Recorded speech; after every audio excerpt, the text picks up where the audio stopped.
Hello అందరికీ welcome back to my channel. Summer అంటేనే ఆవకాయ అప్పడాల season కదా. మీరు ఇంకా ఆవకాయ పెట్టుకున్నట్టయితే తప్పకుండా ట్రై చేయండి. మామిడికాయ అల్లం పచ్చడి టేస్ట్ మాత్రం చాలా చాలా బాగుంటుంది. సంవత్సరం అంతా నిల్వ ఉంటుంది. ఒకసారి ట్రై చేసి కామెంట్ చేయండి ఎలా ఉందో. దానికోసం పుల్లటి మామిడికాయల్ని ఒక రోజంతా నానబెట్టుకోవాలి. తర్వాత తడి లేకుండా ఇలా క్లాత్తో తుడిచి చిన్న చిన్న ముక్కల్లా కట్ చేసుకోవాలి. మీకు నచ్చిన సైజులో కట్ చేసుకోండి. మేము ఈ సైజులో తీసుకున్నాము. ఈ ముక్కలు కేజీ కొలతకి అన్నీ పావు కేజీ, సాల్ట్ పావు కేజీ, కారం పావు కేజీ, అల్లము వెల్లుల్లి పావు కేజీ. సాల్ట్ మాత్రం మొత్తం కలపకూడదు, కొద్దిగా పక్కన పెట్టుకోవాలి. 3 డేస్కి ఆవకాయ కలుపుతాం కదా, అప్పుడు సాల్ట్ సరిపోలేదంటేనే వేసుకోవాలి.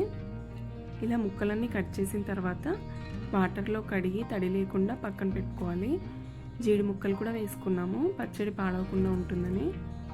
తర్వాత తాలింపు కోసం ఆయిల్ వేడి చేసి ఆవాలు, మెంతులు, ధనియాలు, జీలకర్ర, లవంగాలు, యాలకులు 10 వరకు అలా వేసాము. తర్వాత దంచిన వెల్లుల్లి వేసుకున్నాము. అవన్నీ పచ్చివాసన పోయేంత వరకు ఫ్రై చేసుకోవాలి సిమ్లో పెట్టి. తాలింపు అయిన తర్వాత స్టవ్ ఆఫ్ చేసి కొద్దిగా పసుపు వేసి పక్కన పెట్టుకున్నాము. ఇంకా పొడుల కోసము ఆవాలు 4 టేబుల్ స్పూన్, మెంతులు 2 టేబుల్ స్పూన్, ధనియాలు 2 టేబుల్ స్పూన్ తీసుకోవాలి కేజీ కొలతకి. మేము 4 కేజీస్ పెట్టుకున్నాం కాబట్టి క్వాంటిటీ ఎక్కువ తీసుకున్నాము. అల్లం వెల్లుల్లి పొట్టు తీసి పేస్ట్ చేసి పక్కన పెట్టుకోవాలి.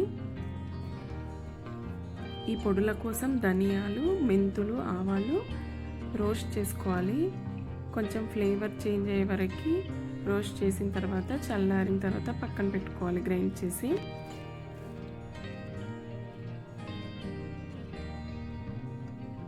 తర్వాత కారం, సాల్ట్, ఈ గ్రైండ్ చేసుకున్న పుల్లన్నీ ఉన్నాయి కదా అవన్నీ వేసుకొని, మేము వెల్లుల్లి ఎక్కువ తింటాము అందుకే పావు కిలో సపరేట్ వేసుకున్నాము పొట్టు తీసినవి. తర్వాత అల్లం వెల్లుల్లి పేస్ట్ వేసి ఇవన్నీ బాగా కలిసేలాగా కలుపుకోవాలి. చేయితో మాత్రమే కలుపుకోవాలి, అప్పుడే అన్నీ బాగా మిక్స్ అవుతాయి. అన్నీ బాగా కలిపిన తర్వాత తాలింపు పెట్టుకున్న ఆయిల్ ఉంది కదా, అది పూర్తిగా చల్లారిన తర్వాత మాత్రమే దీంట్లో కలుపుకోవాలి. ఏ పచ్చడికైనా కూడా మేము పల్లి నూనె తీసుకున్నాము. పచ్చళ్ళకి పల్లి నూనె అయితేనే బాగుంటుంది. మొత్తం అన్నీ వేసిన తర్వాత మామిడికాయ ముక్కలు కూడా వేసి బాగా కలుపుకోవాలి. ఇవన్నీ మేము మడతమాన్లోకి తీసుకున్నాము. మీరు ప్లాస్టిక్ బాటిల్లో అయితే ప్లాస్టిక్ దాంట్లో వేసుకోవచ్చు. ఇది చీపురు తగలకుండా ఉండే చోట్లో పెట్టుకోవాలంట మడతమాన్ కూడా. ఈ ముక్కలన్నీ వేసే ముందుగా వెల్లుల్లి ఆయిల్ కలిపి మొత్తం మడతమాన్ అంతా రాసుకోవాలి.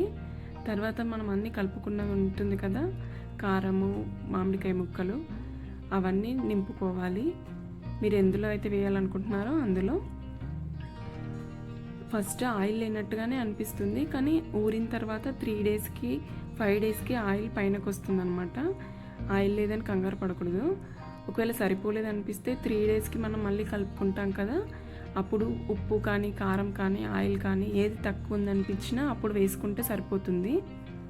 చూసారా, ఆయిల్ పైనకి తేలింది 3 డేస్కి కలిపినప్పుడు. మీకు ఈ వీడియో నచ్చిందని అనుకుంటున్నాను.